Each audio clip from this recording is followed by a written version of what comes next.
প্রিয় দর্শক, আসসালামু আলাইকুম। আপনারা কেমন আছেন? প্রিয় দর্শক, আশা করি সকলেই আল্লাহ তাআলা অশেষ রহমতে ভালো আছেন। তো প্রিয় দর্শক, আজকে আমরা বরাবরের মতো খুবই গুরুত্বপূর্ণ একটি ভিডিও নিয়ে আলোচনা করব। তো আপনারা এই ভিডিওটি দেখেই বুঝে গেছেন আমরা কী নিয়ে আলোচনা করব। তো আপনারা স্ক্রিনে মধ্যে যে মরিচগুলো দেখতে পাচ্ছেন, এই মরিচগুলো কিন্তু পর্যাপ্ত ঝাল রয়েছে।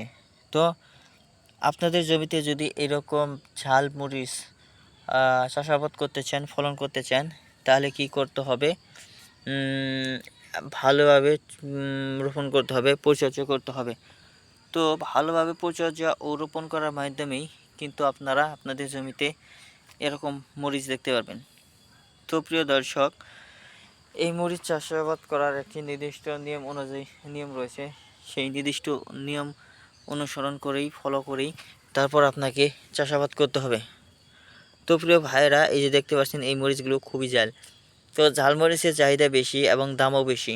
তো মরিচের দাম সবচেয়ে বেশি থাকে, সবসময় বেশি থাকে, চড়া দামে বিক্রি করা হয় বাজারে।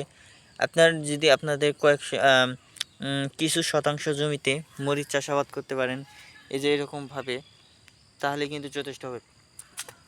তো বন্ধুরা, আপনারা মরিচ চাষ করবেন, খুবই সুন্দরভাবে এরকম ফলন হবেন। তো মরিচ চাষাবাদ করে সর্বপ্রথম আপনাকে জমিকে চাষাবাদ করে নেবেন ভালোভাবে। তো ভালোভাবে চাষাবাদ করলে কী হবে, মরিচের চারাগুলো ভালোভাবে বেড়ে উঠবে।